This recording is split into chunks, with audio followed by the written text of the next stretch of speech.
बिस्मिल्लाहिर्रहमानिर्रहीम।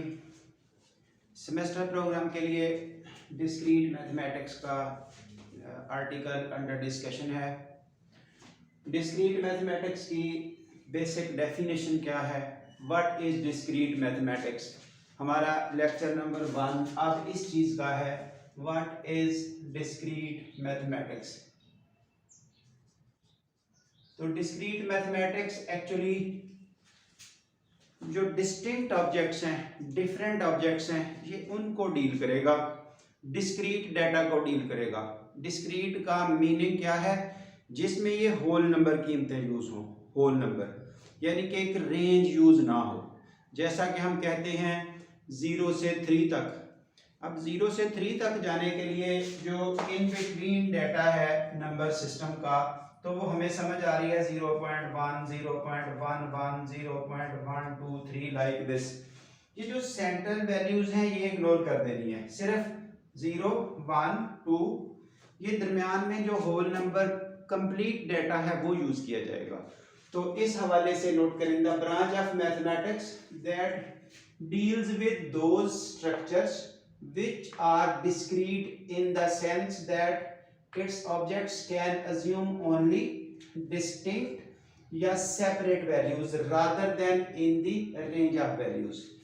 Simple way से इनकी जो बात हुई, अब आप डिस्क्रीट स्ट्रक्चर का मीनिंग समझा सकते हैं कि डिस्क्रीट मैथमेटिक्स किस मैथमेटिक्स को कहते हैं। इसका ये सेकंड नेम फाइनाइट मैथमेटिक्स भी है, यानी कि फाइनाइट नंबर्स को डील करना है, होल नंबर्स को। Basically, it is the mathematics of integers and collection of objects that focus on the operation of digital computers and is widely used in the field of computer science। ये देखिए digital computer या digits में ये कैसे use होता है, या computer science की ये कैसे जरूरत बनती है, इन बातों का थोड़ा सा बच्चे को ध्यान होना चाहिए कि डिस्क्रीट मैथमेटिक्स है क्या। हर कोई यही सोचता है ना फौरी तौर पर कि हम मैथमेटिक्स पढ़ रहे हैं, किसी भी ब्रांच को स्टडी कर रहे हैं, तो इसकी एप्लीकेशन क्या है, कहाँ कॉमन लाइफ में, जनरल लाइफ में ये अप्लाई होता है। ये हमारी ज़रूरत होती है हर सब्जेक्ट के लिए, यानी कि बच्चे की या बड़े की थिंकिंग हो सकती है, why we are studying this one से। आजकल अब कंप्यूटर का दौर है, ये यही देख लें, ऑनलाइन क्लासेस शुरू हो गई हैं, अब कंप्यूटर के अलावा क्या सॉल्यूशन है किसी के पास। तो ये कंप्यूटर की जो बेसिक्स हैं, बेसिस हैं, वो अब कैसे ये डिस्क्रीट मैथमेटिक्स डील करता है। यहाँ कहा ना operations on digital computers. Digital means ये डिजिट्स 0 और 1, ये दो डिजिट्स हैं जिन पर कंप्यूटर की लैंग्वेज बेस करती है। किसी चीज की प्रेजेंट होने को 1 कहा जाएगा, किसी चीज के एब्सेंट होने को 0 कंसिडर करेगा कंप्यूटर। तो जितनी भी जनरल लाइफ की थिंकिंग है, वर्डिंग है, वो सारी कंप्यूटर में इस 0, 1 की बेस पर आपकी सेव होगी। प्रेजेंस को 1, एब्सेंस को 0, ये जहां जहां भी आएगा। तो इट मींस ये 0, 1 होल नंबर इंटीजर्स हैं जो हमें यहाँ पर इस मैथमेटिक्स में डील करने हैं। ये देखिए, ये किसी की भी बात कर रहे हैं, बाइनरी डिजिट्स भी इनका नाम होता है। से अगला जो बात हो रही है कि ये से प्री रेक्विजिट इसकी है इंटरमीडिएट नॉलेज। अब जरा बात कर लें कि course includes basic knowledge of sets and operations on sets. देखिए ना, सेट्स से क्यों शुरू किया गया। सेट के एलिमेंट ये नहीं कि सिर्फ यही हैं, सेट के तो किसी भी तादाद में एलिमेंट हो सकते हैं, लेकिन उनकी कंप्यूटर में प्रेजेंस को 1 शो किया जाएगा और एब्सेंस को 0 शो किया जाएगा। जाहिर है जब हम सेट थ्योरी पढ़ेंगे तो हमें अगला टास्क यही मिलेगा, how to represent these sets in computers. Computer में इन डिजिट्स को किस तरह से रिप्रेजेंट करना है, ये हमारे जब सब्जेक्ट में पहुंचेंगे तो तब मिलेगा। उसके बाद स्टडी ऑफ लॉजिक। ये देखिए logic which has close link with set theory and wide range in computer studies। तो नोट कर सकते हैं ये लॉजिक क्या है। लॉजिक किसी चीज को एक्सप्रेस करना है इन वर्ड्स। अब ये अगर बच्चे की हद तक बात की जाए तो इंटरमीडिएट क्लास में ये लॉजिकल इक्विवेलेंसेस स्टडी करते आए हैं, वहां पर कुछ प्रूफ्स थे वो ट्रू फॉल्स के हवाले से कि अगर किसी स्टेटमेंट की करेक्ट लिखनी है तो टी, अगर रॉन्ग लिखनी है तो एफ। ये टी एफ वही चीजें हैं ना, इधर ट्रू को 1 कह लेना है और फॉल्स को 0 कह लेना है। कंप्यूटर में इनकी एडजस्टमेंट ऐसे ही होनी है। किसी भी जनरल लैंग्वेज को कंप्यूटर में रिप्रेजेंट करना है तो गिवन स्टेटमेंट को एक सेट में रिप्रेजेंट कर लेना है, फिर सेट को आगे कंप्यूटर में ले जाना है। तो इस तरह से कोई भी स्टेटमेंट सेट में कन्वर्ट हुई, सेट से कंप्यूटर में कन्वर्ट हुई, तो हमारा डिजिटल प्लान आगे बन गया। हाँ जी, उसके बाद देखिए काउंटिंग प्रॉब्लम्स, नंबर थ्योरी। ये जो काउंटिंग प्रॉब्लम्स हैं इनकी बेस फिर से सेट है जो हमारी आगे क्रिप्टोग्राफी और कंप्यूटर डेटा स्ट्रक्चर में इनका वाइड रेंज में यूज है, बहुत ज्यादा यूज आ रहा है इन चीजों का।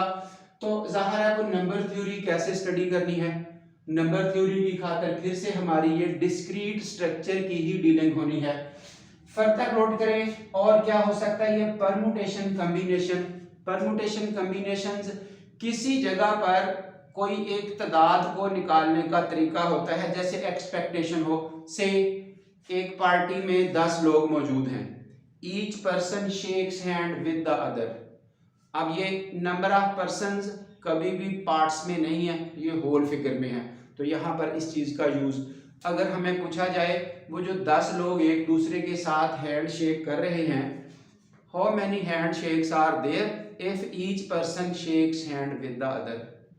इसी तरह आप किसी जगह पर मौजूद हैं, एक टूर्नामेंट हो रहा है, round robin tournament. Round robin का मीनिंग से ही अंडरस्टूड है कौन सा टूर्नामेंट होगा, जिसको आजकल लीग सिस्टम कहा जाता है। हर टीम से मैच खेलती है। से किसी जगह पर 12 टीम्स हैं, हर टीम से एक मैच खेलती है। एंड पे पूछा जाए how many matches are there, ठीक है ना। ये आपको एक कंसेप्ट समझाया है कि ये जो हमारे पास परमुटेशन कॉम्बिनेशंस हैं ये वो रेंज वाली बात नहीं होगी, होल फुल नंबर वैल्यूज को डील किया जाएगा, पॉइंट्स में बात नहीं की जाएगी, फ्रैक्शंस डेसिमल्स में बात नहीं की जाएगी। तो कभी भी किसी परमुटेशन कॉम्बिनेशन का आंसर पॉइंट्स में या नेगेटिव फॉर्म में नहीं आना, होल नंबर फॉर्म में आना है। सो इनका यूज होगा।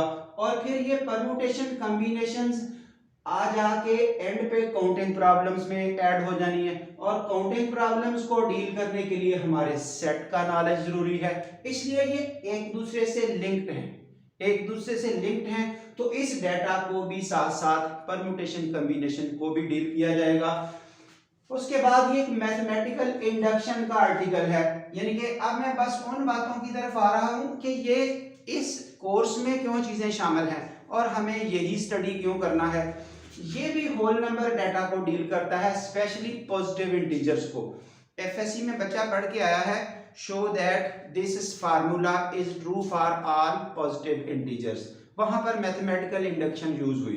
तो मैथमेटिकल इंडक्शन का रोल क्या है, ये उस जगह की कैलकुलेशन करनी होती है जहां हमारी अप्रोच ना हो। अब अप्रोच मींस, अभी देखिए डेटा होल नंबर है, उसमें दरमियान में जो कनेक्टिविटी है, कंटिन्यूटी है, उस तरह की चीजें नहीं डील की जा रही। फॉर एग्जांपल आपको एक बात पहुंचानी है किसी ऐसी स्टेज पर जहां तक हमारी ये मीनार पाकिस्तान है, जैसे मीनार पाकिस्तान को आगे और हाइट पे ले जाएं, उस हाइट तक पहुंच जाएं जहां पे हम नहीं जा सकते खुद। तो क्या किया जाएगा, हम इस तरह से एक सीढ़ी टाइप सेटअप बनाएंगे। ये ले ये हम चाह रहे हैं कि उस जगह पर क्या पोजीशन होगी जहां हमारी रीच नहीं है। हम यहां से एक काम इस वाले तक पहुंचा देंगे, उसके बाद इस वाले तक, उसके बाद इस वाले तक। जिस जगह हमारी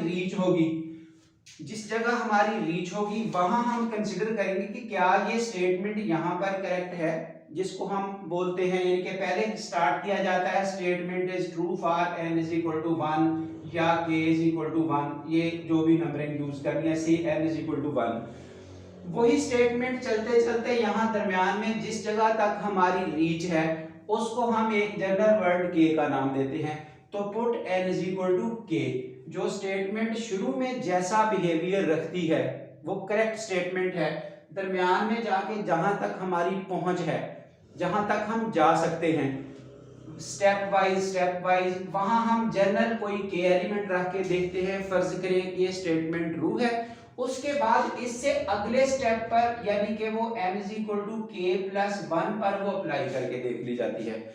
फिर वही बात जो k+1 पर एप्लीकेबल है, अगर ट्रू है तो हम कहते हैं कि शुरू में भी ट्रू है, दरमियान में भी जो स्टेप एक दूसरे से अटैच हुए वहां भी ट्रू है, तो फिर जिस जगह तक हम नहीं जा सकते वहां भी ये ट्रू होगी। ये यानी कि प्रूफ करने के लिए फार्मूलों को हम एस फार्मूला जितने भी इनको हम मैथमेटिकल इंडक्शन के थ्रू प्रूव करते हैं, और उसमें वही डिजिटल सेटअप यानी कि ऐसे ऐसे चलता है। से एक क्लास में बैठे हैं हम, हजारों लोग हैं, हम एक ऐसे पर्सन तक अपनी बात पहुंचाना चाहते हैं जो 1000वें नंबर पर बैठा है, लाउड स्पीकर हमारे पास अवेलेबल नहीं है, कोई और कनेक्टिविटी हमारे पास अवेलेबल नहीं है, आवाज़ हमारी वहां तक पहुंच नहीं रही, ये जैसे रीच करने की बात हो रही है।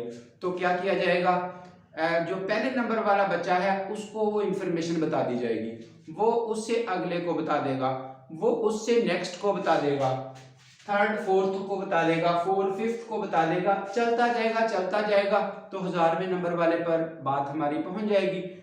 स्लो पहुंचेगी लेकिन पहुंच जाएगी, जैसे मर्जी हो, हमारी आवाज तो वहां तक जाएगी नहीं, जो बहुत दूर बैठा है, लेकिन कनेक्टिविटी मौजूद है, एक के बाद एक स्टेप। तो ये इंडक्शन का जो यूज है वो इस तरह से है। इसी तरह यानी कि ये हमारे डिजिटल सेटअप में मौजूद होगा तो हमारे टॉपिक में भी मौजूद होगा, स्टडीज में भी मौजूद होगा। इसी तरह एक रिलेशन का आर्टिकल है जो सेट्स पर चलता है होल नंबर्स के लिए, इसका हमारी कंप्यूटर डेटाबेस जितनी भी बनती है वो सब की सब इन रिलेशंस की मरहून मिन्नत है, और रिलेशंस हमारे इस मैथमेटिकल स्ट्रक्चर का एक बेसिक आइडिया है। इनके रिलेशंस फंक्शंस, और रिलेशन फंक्शंस से बैक पर सेट्स होते हैं, तो सेट्स ज़ाहिर है हमारी बेसिक ज़रूरत है जो इस मैथमेटिक्स में, हर मैथमेटिक्स में सेटों से ही स्टार्ट किया जाता है।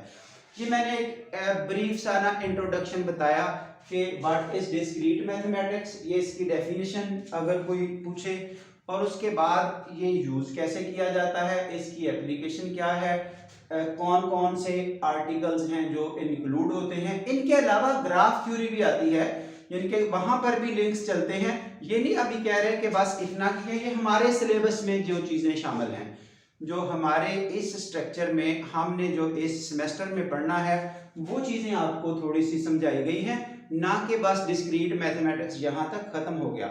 हर वो फील्ड ऑफ साइंस जिसमें ये डिजिटल सेटअप के तौर पर मैथमेटिकल टर्म्स यूज होंगी, ये वहां पर डिस्क्रीट स्ट्रक्चर, डिस्क्रीट मैथमेटिक्स का ही नाम आएगा और इसी को यूज किया जाएगा।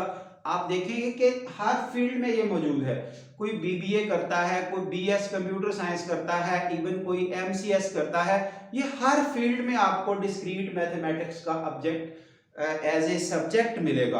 और एज ए सब्जेक्ट पढ़ने का मतलब ताकि कंप्यूटर की लैंग्वेज से आप अच्छे तरीके से फेमिलियर हो सकें, और बाकी ये जिस तरह इंडक्शन, जिस तरह से ये नंबर थ्योरी, ये बातें की हैं, ये बात इसी तरह सिग्मा और इंटीग्रेशन वगैरह, इंटीग्रेशन कंटिन्यूस फंक्शन है उसमें ये नहीं यूज होगा, सिग्मा नोटेशन जो कि सीरीज में होल नंबर वैल्यूज को जहां डीलिंग करनी है। ऐसे मजीद आर्टिकल्स मिलेंगे जहां इस डिस्क्रीट मैथमेटिक्स का यूज है। फिलहाल यहाँ पर मैं क्लोज कर रहा हूँ क्योंकि बस इतनी बेसिक्स काफ़ी हैं। ये लेक्चर जस्ट इस मकसद के लिए है कि आप इस डिस्क्रीट मैथमेटिक्स को समझ सकें कि ये है क्या, और इसमें टॉपिक्स कौन कौन से शामिल होंगे। किसी भी स्टेज पे आपसे अगर कोई बात करे तो आप इसको बता सकें। आगे रेगुलर सिलेबस जो हमारा चलना है वो आपको आज शेयर कर दिया जाएगा कि ये हमारा आउटलाइंस है, ये हमारी बुक है जो ऑनवर्ड स्टडी करनी है। उस बुक से रिलेटेड हमारे कौन कौन से आर्टिकल शामिल हैं और उसमें से कितना हिस्सा हमने स्टडी करना है ड्यूरिंग दीज 4 मंथ्स या इस गिवन टेन्योर में, वो आप उसके मुताबिक फिर काम कंटिन्यू करेंगे। Thank you very much. यहाँ तक जितना स्टडी हुआ, जितना बात हुआ, लेक्चर आप तक पहुँच रहे हैं। जिन लोगों को हमारे ज़ाहिर है फ्यूचर में भी चैनल की अंडरस्टैंडिंग होगी, समझ आएगी बेस्ट, वो हमारे इस चैनल को प्रमोट भी करेंगे, इसको सब्सक्राइब करेंगे। जितनी वीडियोस आपको अच्छी लगेंगी उनको आगे लाइक और शेयर्स भी करेंगे। Thank you very much.